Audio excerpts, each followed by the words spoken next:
Cette histoire va vous hanter. Si un jour, vous entendez votre nom murmurer dans la forêt, ne répondez pas. Ce n'est peut-être pas humain. Le Wendigo est une créature issue des légendes amérindiennes. On dit qu'il était autrefois un homme, mais après avoir goûté à la chair humaine, il s'est transformé en un monstre affamé, condamné à errer dans les bois, à la recherche de nouvelles victimes.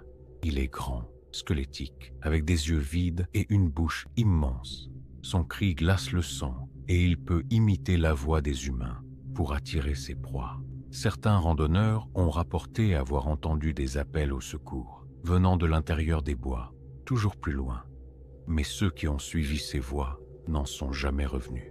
Alors si vous campez en forêt et que vous entendez quelqu'un chuchoter votre nom, fuyez.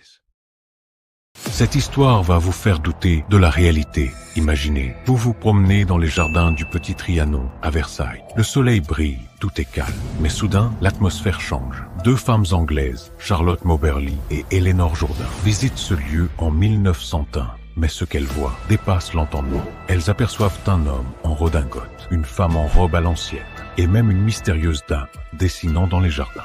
De retour en Angleterre, elles font une découverte glaçante. Ce qu'elles ont décrit correspond en tout point à Versailles avant la Révolution. Et si elles avaient voyagé dans le temps ou vu des fantômes? Le Trianon cache-t-il une faille temporelle? Certains visiteurs affirment encore y avoir croisé des âmes du passé. Oseriez-vous visiter le Trianon seul la nuit? Dites-moi en commentaire, légende ou réalité. Vous avez sûrement déjà entendu parler d'elle. Sur les routes désertes, tard la nuit, une femme en robe blanche apparaît sur le bord du chemin. On l'appelle la Dame Blanche. Et tous ceux qui la prennent en stop racontent la même chose. Elle ne parle pas. Jusqu'au moment où elle chuchote « Attention !»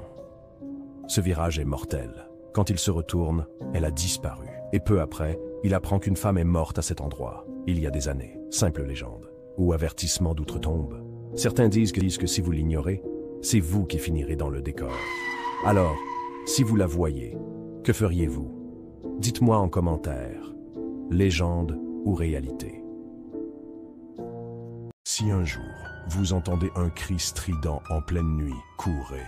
Il est peut-être déjà trop tard. La Banshee, une créature issue des légendes irlandaises. On dit qu'elle apparaît avant la mort d'un proche. Un présage macabre. Son cri, perçant, glacial, résonne comme une annonce funèbre. Aucun mortel ne peut l'empêcher et personne ne sait à qui elle s'adresse. Certains racontent l'avoir vue errer près des rivières, le visage caché sous un voile sombre.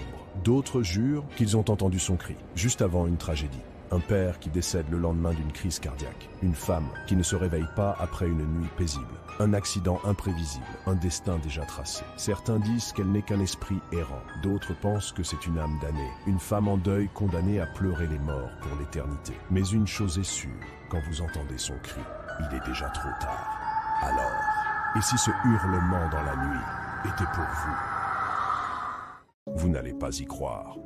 En 1587, plus de 100 colons anglais s'installent sur l'île de Roanoke. Mais quelques années plus tard, ils disparaissent, sans laisser de traces.